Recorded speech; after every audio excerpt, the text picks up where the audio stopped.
দেখুন, আন্তর্জাতিক প্রতিরক্ষার রাজনীতিতে না পর্দার আড়ালে অনেক কিছুই ঘটে। এমন সব নীরব চাপ আর কূটনৈতিক হিসাব নিকাশ চলে যা বড় বড় সিদ্ধান্তকে প্রভাবিত করে। ঠিক এমনই একটা আলোচনা কিন্তু এখন আবার সামনে এসেছে ভারত-রাশিয়া প্রতিরক্ষা সম্পর্ক নিয়ে। প্রশ্নটা হলো, রাশিয়ার সে অত্যাধুনিক স্টেলথ ফাইটার জেটের একটা বড়সড় ডিল হওয়ার কথা ছিল, সেটা হঠাৎ করে থেমে গেল কেন? সবাই তো বলছে আমেরিকার চাপ, কিন্তু কারণটা কি আসলেই শুধু তাই, নাকি এর পেছনে আরও বড় কোনো গল্প আছে? চলুন আজ এই বিষয়টাই একটু তলিয়ে দেখা যায়। তো মূল প্রশ্নটা এটাই, কেন রাশিয়ার সাথে ভারতের এই বহু প্রতীক্ষিত ফাইটার জেট চুক্তিটা হঠাৎ করে গতি হারিয়ে ফেলল? মুখে মুখে তো আমেরিকার চাপের কথা শোনা যায়, কিন্তু আসল ছবিটা, বিশ্বাস করুন, তার চেয়ে অনেক বেশি জটিল। আর আজকের এই আলোচনায় আমরা সেই জটিলতারই এক একটা স্তর খুলে দেখব। আচ্ছা, তাহলে চলুন সবার আগে দেখি প্রস্তাবটা আসলে কি ছিল। মানে রাশিয়া ঠিক কি অফার করেছিল ভারতের সামনে।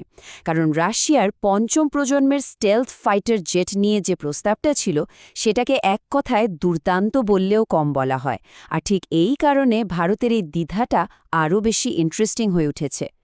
রাশিয়ার অফারটা কিন্তু সাধারণ কোনো বেচাকেনার প্রস্তাব ছিল না। ওরা শুধু বিমান বিক্রি করতে চায়নি, ওরা দাম অনেকটাই কমাতে রাজি ছিল। বলেছিল ভারতেই এই বিমান তৈরি হবে, আর সবচেয়ে বড় কথা, সম্পূর্ণ প্রযুক্তি হস্তান্তর বা টেকনোলজি ট্রান্সফার করে দেবে। ভাবুন একবার, বিশেষ করে ইঞ্জিনের মতো জটিল প্রযুক্তির জ্ঞান ভাগ করে নেওয়ার কথা বলা হয়েছিল, যা পশ্চিমা দেশগুলো সাধারণত কখনোই করতে চায় না। মানে এটা একটা বিরাট ব্যাপার ছিল। কিন্তু এত লোভনীয় একটা প্রস্তাব পাওয়ার পরেও ভারত কিন্তু ঝাঁপিয়ে পড়েনি, সিদ্ধান্ত নিতে কোনো তাড়াহুড়ো করছে না। আর ঠিক এইখানেই গল্পটা মন নেয়। অনেকেই মনে করেন এর পেছনে কোনো কূটনীতিক চাপ আছে, কিন্তু আসল কারণগুলো আরও অনেক বেশি বাস্তবসম্মত আর গভীর। তাহলে চলুন এবার সেই আসল কারণগুলোর দিকে তাকানো যাক, যে ফ্যাক্টরগুলো এই পুরো প্রক্রিয়াকে আটকে রেখেছে। মানে জল্পনা কল্পনা বাদ দিয়ে চলুন দেখি একেবারে মাঠের বাস্তবতাটা কি, চ্যালেঞ্জগুলো ঠিক কোথায়। প্রথম আর সম্ভবত সবচেয়ে বড় বাধাটা হল সাপ্লাই চেন। দেখুন, ইউক্রেন যুদ্ধের পর থেকে রাশিয়ার পুরো প্রতিরক্ষা শিল্পের উপরেই কিন্তু অমূল্য চাপ পড়েছে। এর ফলে ভবিষ্যতে বিমানের যন্ত্রাংশ পাওয়া, ঠিক সময় রক্ষণাবেক্ষণ বা ডেলিভারি, এই সব কিছু নিয়েই একটা বড় অনিশ্চয়তা তৈরি হয়েছে। আর যখন আপনি কয়েক বিলিয়ন ডলারের একটা দীর্ঘমেয়াদী বিনিয়োগ করছেন, তখন এই ধরনের ঝুঁকি নেওয়াটা কিন্তু খুবই কঠিন একটা সিদ্ধান্ত। এরপর আসছে টাকা পয়সার হিসেব, মানে অর্থনৈতিক দিকটা। আন্তর্জাতিক নিষেধাজ্ঞার কারণে এখন তো রাশিয়ার সাথে মার্কিন ডলারের লেনদেন করাটা খুবই জটিল একটা ব্যাপার। আর রুবল যে ট্রেডের ব্যবস্থাটা আছে, সেটা এখনও এত বড় আকারের প্রতিরক্ষা চুক্তি সামলানোর জন্য পুরোপুরি তৈরি নয়। কারণ মনে রাখতে হবে, চুক্তিটা তো শুধু বিমান কেনাতেই শেষ না, এর সাথে আগামী কয়েক দশক ধরে রক্ষণাবেক্ষণ আর আপগ্রেডের খরচও জড়িয়ে আছে। এবার চলুন ভারতের নিজের ভেতরের কৌশলের দিকে তাকাই। কারণ বাইরের কারণগুলো তো আছেই, কিন্তু ভারতের দুটো প্রধান লক্ষ্যের মধ্যে একটা সূক্ষ্ম সংঘাতও তৈরি হয়েছে। আর এটাই এই সিদ্ধান্ত নেওয়াটাকে আরও কঠিন করে তুলেছে। তো ভারতের সামনে এখন মূলত দুটো রাস্তা খোলা। এক, বিদেশি প্রযুক্তি কিনে এনে খুব তাড়াতাড়ি নিজেদের সামরিক সক্ষমতা বাড়িয়ে নেওয়া, যাতে আঞ্চলিক হুমকি মোকাবেলা করা যায়। আর দ্বিতীয় রাস্তাটা হল দীর্ঘমেয়াদী লক্ষ্যের দিকে তাকিয়ে নিজেদের দেশীয় ফাইটার জেট প্রোগ্রাম বা আত্মনির্ভর ভারতকে আরও বেশি গুরুত্ব দেওয়া। এখন এই দুটো পথের মধ্যে কোনটাকে বাছা হবে, সেটাই হল সবচেয়ে বড় প্রশ্ন। দেখুন, অনেক বিশেষজ্ঞরই মত হল, ভারত যদি বিদেশ থেকে রেডিমেড অত্যাধুনিক জেট কিনে নেয়, তাহলে দেশের ভেতরে যে গবেষণা আর উন্নয়নের কাজটা চলছে, সেটার গতি কিন্তু কমে যেতে পারে। আর এটা ভারতের উচ্চাকাঙ্ক্ষী মেক ইন ইন্ডিয়া নীতির সাথে সরাসরি যুক্ত একটা বিষয়। কিন্তু এর উল্টো পিছু তো আছে, তাই না?